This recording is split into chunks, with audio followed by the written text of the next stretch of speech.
Weight Shift Control 13.2 Abnormal and Emergency Procedures. In emergency situations where the use of a BPS is deemed the best course of action, pilots must follow specific procedures to ensure its proper deployment. The process includes selecting a suitable location, shutting off the engine, especially for pusher weight shift control, considering wind drift and descent rate before deploying the BPS. Once deployed, maintain control, steer towards a suitable landing spot, assume a protective posture pre-impact, and promptly exit the aircraft after landing.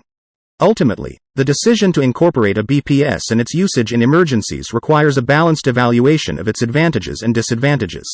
Pilots must prioritize safety, considering all available alternatives and adhering to proper procedures in emergency situations. Imagine you're up in the sky, cruising in a weight shift control aircraft, and suddenly, you're faced with the need for an emergency landing. The terrain below is far from friendly, and you realize that you need to make a split-second decision to ensure a survivable crash landing. This is where the know-how of slowing down and securing the weight shift control aircraft becomes crucial, all while using its structure to protect both you and your passenger. Now, when it comes to emergency landings, there are a few types you should be familiar with. A forced landing is that immediate touchdown, on or off an airport, caused by the inability to continue flying, think engine failure. On the other hand, a precautionary landing is a more thought-out landing, on or off an airport, when flying further isn't the best idea. This could be due to worsening weather, getting lost, low fuel, or a slowly developing engine issue. And then, there's ditching, a forced landing on water.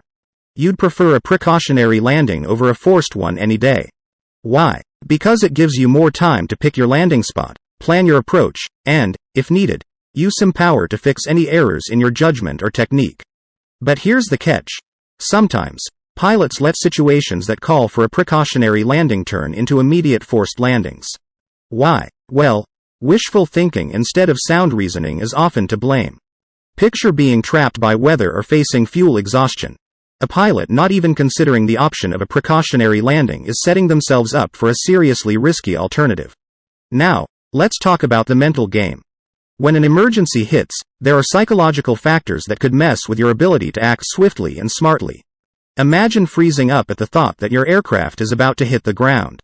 That momentary paralysis could lead to errors like delaying the choice of a suitable landing area or just being downright indecisive.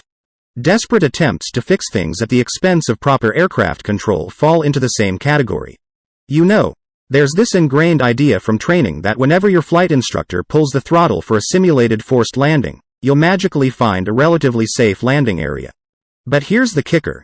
In real-life situations, pilots might end up ignoring all the basic rules they learned to avoid a touchdown in terrain where aircraft damage is unavoidable. Why? Well, the desire to save the aircraft, coupled with financial stakes and the belief that an undamaged aircraft equals no bodily harm, can cloud your judgment. There are moments, though, when sacrificing the aircraft is a small price to pay for ensuring that everyone on board can safely walk away. It's natural, right? Fear is part of our self-preservation mechanism. But here's the thing. When fear turns into panic, we're inviting trouble. Survival records show that pilots who keep their cool, apply the general concepts, and follow the procedures developed over the years tend to fare better in emergency landings. Now, picture this scenario. You're faced with an emergency landing, and you know that extensive aircraft damage is pretty much a done deal. What's the key to avoiding crash injuries? It's about keeping vital structures, like the flight deck where you and your passenger sit, intact. You've got to use dispensable structures, wings, landing gear, carriage bottom, to absorb the force of stopping before it reaches you. Think of it like the crushable structure in cars that absorbs impact energy and protects the driver. Vegetation, trees, and even man-made structures can serve as emergency landing buddies, helping you bring the aircraft to a stop with repairable damage. Now, here's the nitty-gritty. The severity of the slowdown process depends on speed, ground speed, and stopping distance. Speed is the big player here. Doubling ground speed quadruples the total destructive energy. Even a tiny change in ground speed, caused by wind or pilot technique, can mess with a controlled crash outcome. So, when you're making that emergency landing, aim for the lowest controllable airspeed possible, using every trick in the book.